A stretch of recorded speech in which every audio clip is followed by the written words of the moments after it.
సెలబ్రిటీల విడాకుల వార్తలు మీడియాలో హాట్ టాపిక్ గా మారుతున్న సంగతి మనందరికీ తెలుసు. ఇటీవలే జయం రవి, ఆర్తి దంపతుల విడాకుల గొడవ మీడియా హెడ్లైన్స్ లో అయితే నిలిచింది.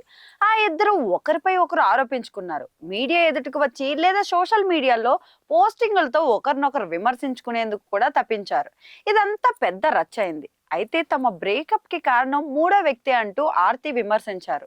కెనీషా తన స్నేహితురాలు మాత్రమేనని జయం రవి వివరణ కూడా ఇచ్చారు. మరి ఆర్తి తల్లి కూడా మీడియా ఎదుటికి వచ్చి తన అల్లుడు వల్ల 100 కోట్లు పైగా అప్పు చేశానని వ్యాఖ్యానించారు. అలాగే ఆర్తి తన భర్త మోహన్ తనకు 40 లక్షల భరణం చెల్లించాలని డిమాండ్ చేసినట్లు వార్తలు వచ్చాయి. అయితే ఇకపై ఇలాంటి ప్రచారం తగదని చెన్నై హైకోర్టు ఈ రోజు ఉత్తర్వు జారీ చేసింది. కోర్టు కేసులో ఉన్నందువలన ఎవరు కూడా ఎటువంటి బహిరంగ ప్రకటనలు లేదా పత్రికా ప్రకటనలు చేయవద్దని కోరింది. ఒకరినొకరు ఇకపై పబ్లిక్ గా దూషించుకోవడం నిషిద్ధం. ఆర్తి రవి పదే పదే కెనీషా గురించి ఫిర్యాదు చేస్తోంది.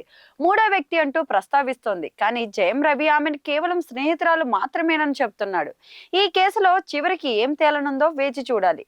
మరి ఈ కేసులో తదుపరి విచారణ జూన్ 12 జరుగుతోంది.